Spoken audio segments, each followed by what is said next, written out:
Associação de Magistrados do Maranhão começa o ano sob nova direção. O novo presidente, eleito em novembro do ano passado, tomou posse ontem e já começou a sua administração. E é com ele que eu vou conversar agora de manhã, doutor Olídice Barros, que é presidente da Associação de Magistrados do Maranhão. Bom dia, doutor Olídice. Seja muito bem-vindo e parabéns. Bom dia, Helda. Obrigado pelo convite, obrigado por nos receber da Associação dos Magistrados. Da última vez que nós estivemos aqui foi exatamente em plena campanha. Em plena campanha, né? Verdade. E naquele momento nós conversamos sobre os nossos desafios, sobre o pleito eleitoral.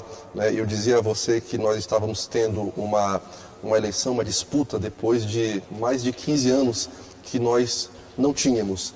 E eu acho que aquele programa deu sorte para a nossa vitória e para o nosso sucesso. Mas isso é bom, né? Quando o senhor disse que aqui há mais de 15 anos que não tinha uma disputa, quer dizer, era sempre uma chapa única, concorrendo, era quase aclamação. Sim. Agora foi diferente, teve uma disputa. Isso significa o que para vocês, doutor Olídice? Eu conversei com o doutor Ângelo ainda no ano passado, né, a gente conversando, ele fazendo um balanço da administração dele, a gente falou sobre isso. A disputa de duas chapas depois de muito tempo. Isso significa o quê? Divergências ou duas posições diferentes sobre uma mesma coisa? Olha, Helda, eu acho que, em primeiro lugar, isso significa o pleno exercício da democracia dentro da associação. Né? Nós somos uma associação de juízes, de magistrados, né?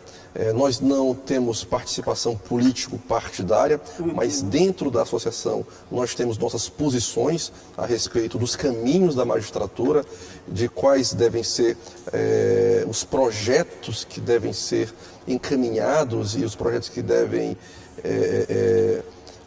ser direcionados à magistratura. Então é natural que nós tenhamos visões de mundo distintas dentro da nossa própria carreira. E isso nos levou a uma disputa. E dentro desse ambiente democrático, nós podemos dialogar, nós podemos conversar com os colegas, compreender quais eram as insatisfações, compreender quais eram as angústias que assolavam os colegas, especialmente num ano tão difícil, num ano de pandemia, num ano de retração econômica.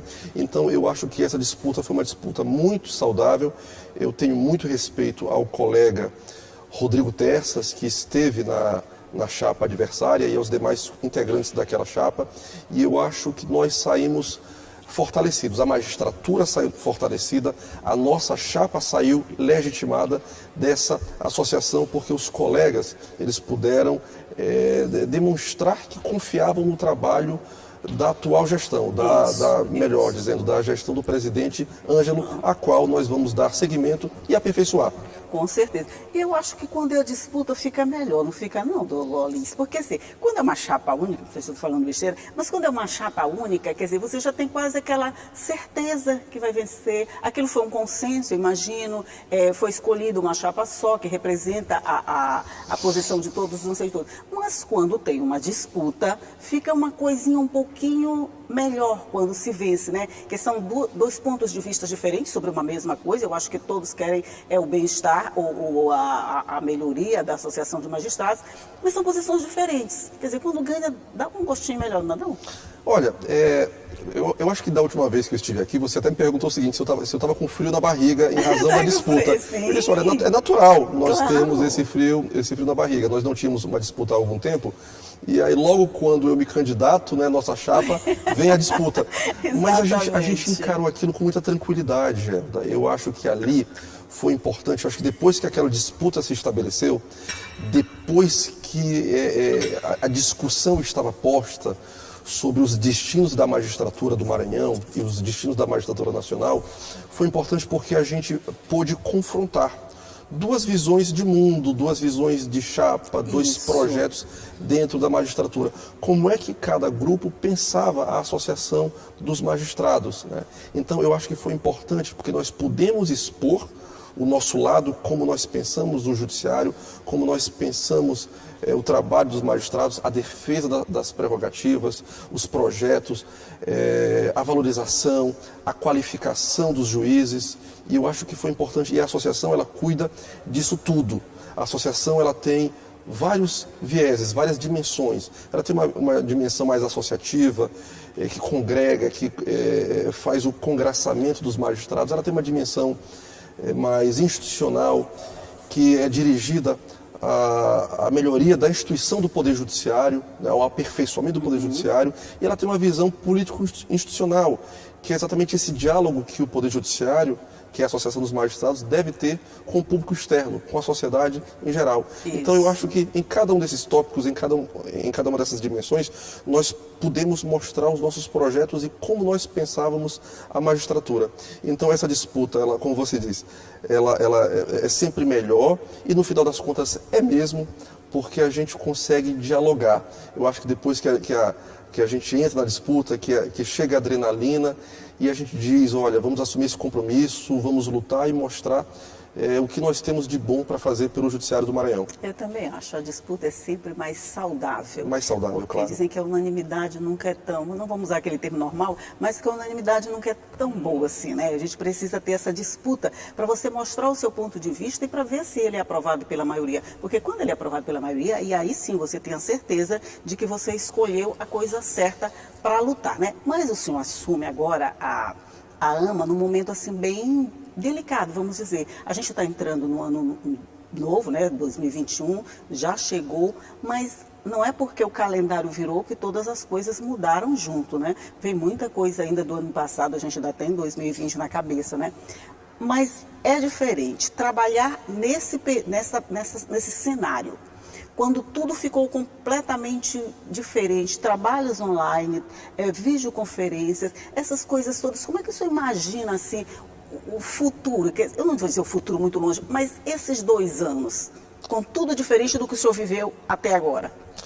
Elda, olha, dentre tantas conquistas da gestão do presidente Ângelo, nos 2 últimos biênios, essa foi uma das maiores.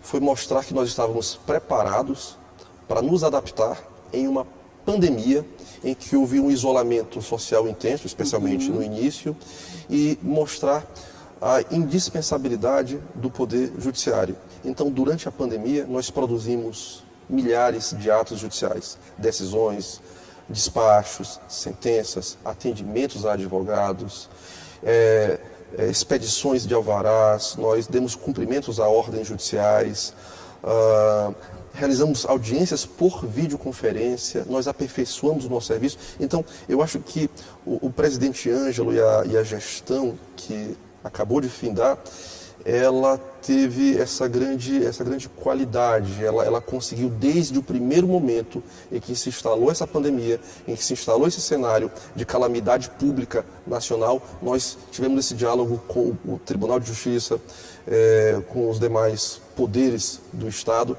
e nós conseguimos atuar de forma firme, mostrando a importância do Poder Judiciário e mostrando o quanto o Poder Judiciário é imprescindível para criar, inclusive, um ambiente saudável para o desenvolvimento social, para que as relações sociais pudessem se manter. Nós tivemos muitas discussões durante essa pandemia relacionadas a quebras contratuais, inadimplência, todas essas dificuldades, salários atrasados, questões relacionadas à saúde. Nós tivemos, eu acho que você lembra, nós tivemos um lockdown. Tivemos decretado 2 semanas de lockdown. Pelo nosso colega, o juiz Douglas Martins. Não é?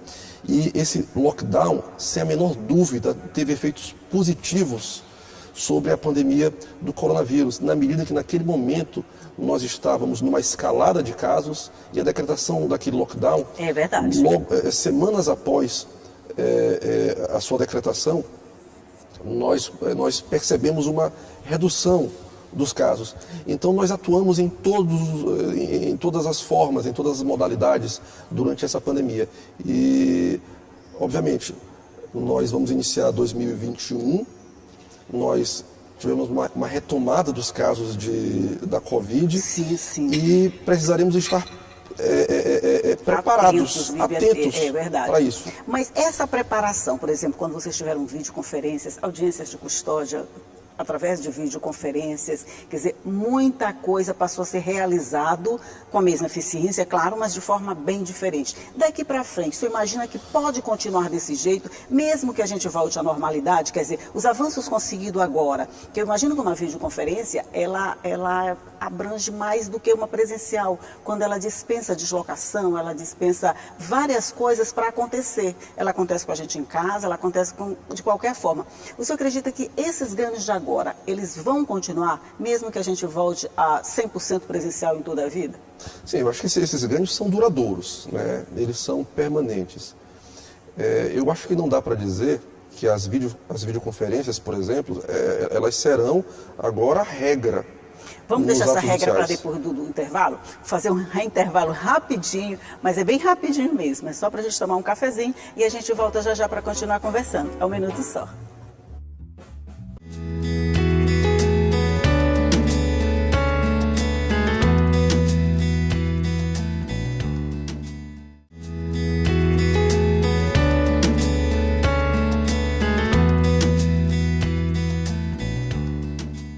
De volta, conversando aqui com o doutor Alídice Barros, novo presidente da Associação de Magistrados do Maranhão, sobre as novidades para esse biênio que começa agora. E a gente estava falando de uma dessas novidades, que são as videoconferências, né? Que foram realidade no ano passado. Aí eu quis saber se elas vão continuar, mesmo se tudo voltar ao normal.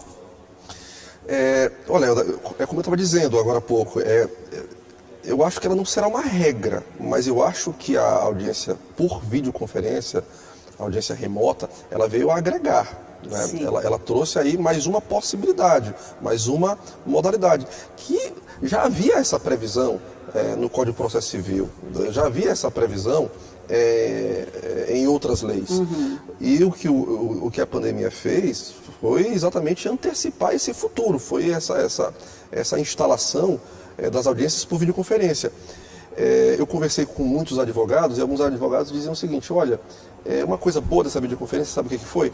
É que agora eu talvez não precise mais me deslocar, sair daqui de São Luís, do Maranhão, para ir até o interior do estado ou para ir a outro estado, para conversar com o juiz, para tratar de um processo, não é? Ou então, por exemplo, aquelas cartas precatórias, em que a carta precatória é aquele meio de comunicação processual de um juízo para outro juízo, em que o juízo que expede a carta precatória, ele solicita o cumprimento de um ato. E um desses atos é exatamente uma audiência. Então, o juiz deprecante, a gente chama de deprecante, ele expede uma carta precatória para outro juízo. Deprecante. Deprecante e deprecado. Maria. É o nosso juridiquês. Tá bom. Para que o deprecado ouça uma testemunha. E agora nós estamos fazendo isso por videoconferência. Facilita bastante esse processo, né? Entendi. Então a gente já oficia, intima e diz: olha, nós vamos fazer por videoconferência. E aí nós encaminhamos o link e fazemos.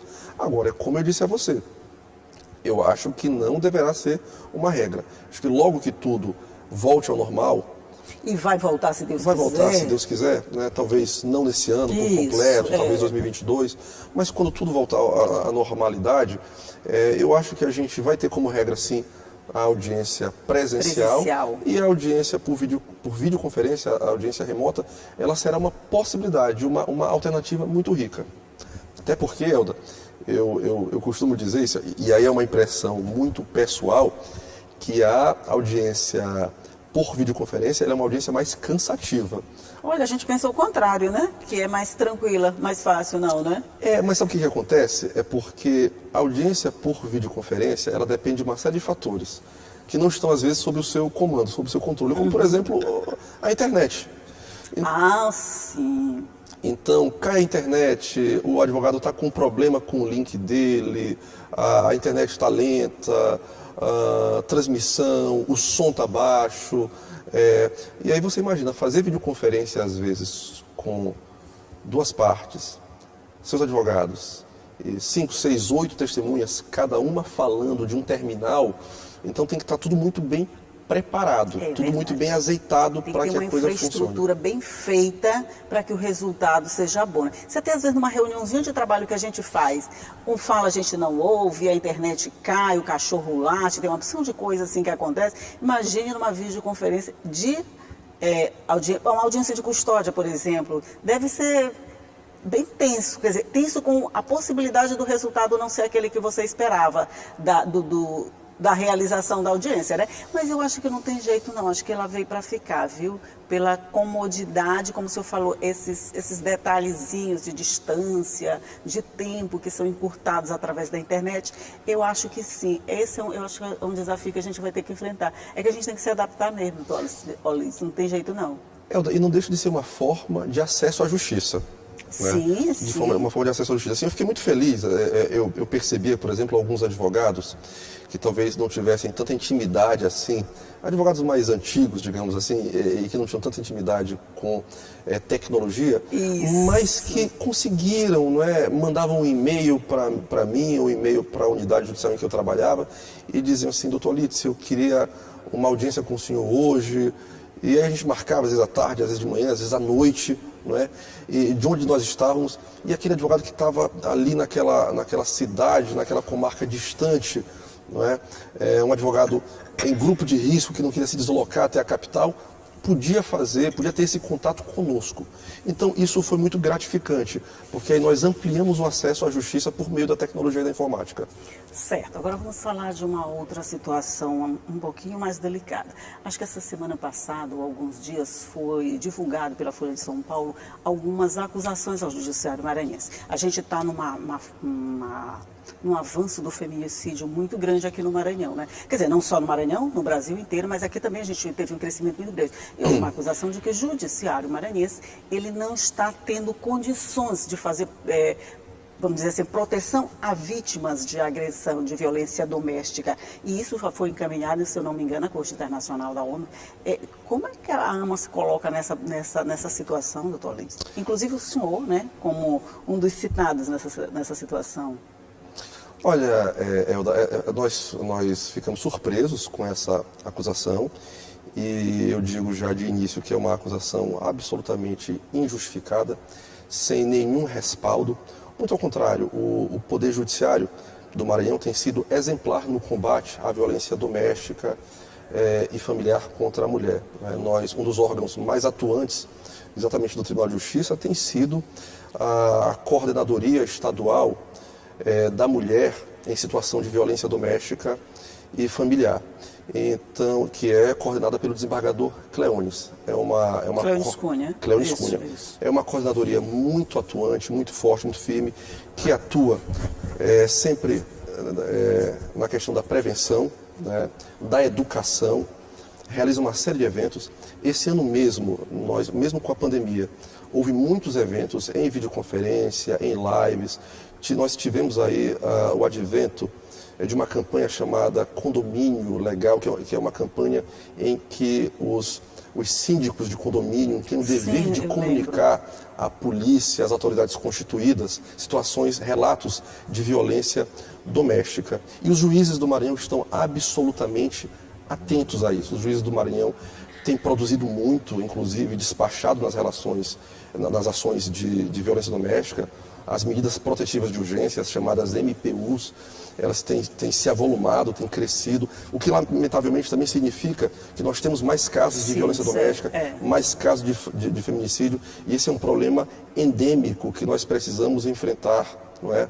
De maneira firme, de frente, com ações, com prevenção, com diálogo, com exemplos como, por exemplo, dos colegas nas comarcas do Maranhão, que realizam grupos reflexivos voltados para agressores, para homens que são acusados da prática de violência doméstica, em que é imposta uma medida protetiva, e uma delas é exatamente que eles compareçam ao fórum, ao local designado, para que eles realizem dinâmicas, uma escuta, um diálogo voltado a uma reeducação dessas pessoas que tiveram esses episódios. É um trabalho preventivo mesmo, de comportamento. Mas a divulgação de uma acusação desse tipo, inclusive levando a uma corte internacional, não traz de alguma forma assim, uma sombra para esse trabalho que vocês realizam e que de repente ele é colocado em xeque? Por exemplo, quando a Folha de São Paulo divulga, a impressão que se dá, lendo a matéria, eu li a matéria, é de que houve omissão na garantia de segurança a uma mulher, uma psicóloga, que no caso buscou a proteção da justiça. Não passa essa impressão, não? o que de fato não ocorreu. Não é? O que de fato não ocorreu. Eu acho que a gente tem que respeitar o direito das partes de recorrerem, de buscarem os órgãos de controle, os órgãos correcionais e a imprensa, mas no caso específico, o que nós temos ali é evidentemente uma insatisfação de uma parte que não teve os seus pleitos atendidos pela justiça e buscou esse meio como uma forma de tentar reverter a sua situação. Veja que nós não temos, nesse caso específico que foi relatado por você e que consta da reportagem da Folha de São Paulo, nós não temos nenhuma irregularidade nos processos. Todos os processos foram julgados de acordo com o devido processo legal, passaram pelos 2 graus de jurisdição, ou seja, o primeiro grau julgou, o segundo grau, que é o tribunal, também julgou. Alguns desses processos chegaram a cortes especiais como o STJ. E aquela alegada omissão, ela não existe. Não há aquela reclamação que foi feita, por exemplo, de omissão, ela não chegou à nossa corregedoria. A nossa corregedoria do Estado, ela não detectou nenhum tipo de irregularidade. Me parece que é uma situação alegada de um divórcio que não foi decretado. Existe uma questão jurídica ali, que é preciso que ela seja compreendida, que é a seguinte: o juiz ele não pode decretar de ofício um divórcio sem que haja peticionamento das partes. Isso não aconteceu no processo. Né? Então, eu acabo ficando impedido de dar maiores detalhes, porque são processos que estão em contexto eu só queria saber essa opinião. Você não precisa muito discorrer muito sobre o processo. Eu só queria saber como vocês recebem essa denúncia e se de alguma forma isso traz um prejuízo para a imagem da AMA, principalmente porque está começando agora um mandato à frente da associação, e de que forma isso pode interferir nos trabalhos. Você só acredita que não tem uma... Não, a gente tem que estar... A gente tem que ter tranquilidade com isso, Elda, porque assim, essas acusações elas sempre vão acontecer. Ser juiz é uma tarefa muito difícil, muito árdua, muito dura, exige muita coragem. Veja que nesse caso nós tivemos magistrados que se deram suspeitos, magistrados, juízes e desembargadores, para não julgar esse caso. Então, essa questão da suspeição, por exemplo, ela revela muito mais uma responsabilidade e um cuidado com a jurisdição do que uma omissão. Uma omissão, né? Entendo. Porque qual é uma das garantias da jurisdição? É exatamente que você seja julgado por um juiz imparcial. Claro. Que é um fundamento, é um pressuposto, a gente chama isso de pressuposto de validade do processo. Se o juiz não for imparcial, aquele processo ele pode ser declarado inválido, anulado. Então, as partes têm o direito, por exemplo, de dizer que aquele magistrado, aquele promotor ou aquele servidor, eles têm algum tipo de incompatibilidade naquele caso em que eles não têm o necessário afastamento equidistância para julgar. Mas não só isso. Se por algum motivo o próprio juiz, na sua esfera íntima, entende que ele não está em paz para julgar aquele processo, ele pode se declarar por suspeito. Eu não gostaria de especular sobre o que efetivamente aconteceu, mas o fato é que a suspeição por foro íntimo é um direito e, acima de tudo, uma responsabilidade e um cuidado com a jurisdição. E sobre essa preocupação a que você se referiu, sobre essa sombra, como eu disse, essas acusações elas sempre vão existir. Nós precisamos estar tranquilos, preparados para mostrar o que de fato aconteceu. A democracia é isso mesmo, a democracia ela é barulhenta, mas as instituições estão funcionando e nós estamos cientes de que nós cumprimos todo o nosso papel da melhor maneira possível, Elda. Isso que é importante. Eu acho que a acusação pode acontecer, a opinião divergente também. O que vale é você vir, expor o que aconteceu e, de alguma maneira, também mostrar o seu ponto de vista para não sobrar essa dúvida que a gente diz, mas os juízes fizeram isso. Porque, por exemplo, você tem que ouvir os dois lados, Porque você só ouviu, mas os juízes fizeram isso e eles podem fazer? É mais ou menos assim, Mas olha, doutor Lídice, eu acredito que o trabalho de vocês, frente a esse aumento do feminicídio, deve ser dos mais responsáveis e competentes, afinal, é a obrigação da justiça também garantir essa segurança contra a violência doméstica, Só rapidinho, que nosso tempo está terminando. Eu posso dizer dessa forma? Pode, claro. Olha, e veja, nós tivemos agora recentemente o caso de uma colega que foi assassinada em uma situação de feminicídio no Rio de Janeiro. Feminicídio, exatamente. Uma juíza que foi assassinada numa situação terrível na frente das filhas, véspera de Natal, chocou a todos nós. Então, veja a gravidade do feminicídio, atinge a todos. Atingiu uma juíza, uma magistrada, que pelos relatos, ela já tinha problemas anteriores com o ex-marido, ela estava recebendo uma proteção da segurança institucional do tribunal, escolta, né? Uma escolta, parece que acabou abrindo mão é e aconteceu aquilo. Então, esse é um fenômeno, esse é um mal que nós devemos enfrentar e nós vamos enfrentar. O Poder Judiciário, a Associação dos Magistrados, vai apoiar todas as campanhas para enfrentamento desse crime bárbaro que é o feminicídio. Olha, nosso tempo acabou, a gente teria muito mais coisa para conversar, passaríamos a manhã inteira aqui conversando, com certeza, mas o que me resta é desejar ao senhor sucesso nesses 2 anos, que venham problemas. Claro que vai ter, senão também não tem graça, né? Não pode ser tranquilo, como o senhor disse. A democracia é barulhenta, né? Então, todo mundo sabe dos seus direitos e todo mundo reclama pelos seus direitos, claro. Mas eu quero paz e tranquilidade e saúde para o senhor nessa gestão toda e que seja um ano de sucesso para todos nós, né? A gente está precisando um pouquinho de tranquilidade, né? Estamos precisando. Eu acho que nós sempre gostamos da virada do ano, porque no fundo nós gostamos muito de rituais. De rituais, né? E os rituais eles são importantes. A gente joga tanta expectativa em 2021 que eu acho que ele já vem cheio de coisa. Sim, tá, chega de 2020, né? chega de 2020.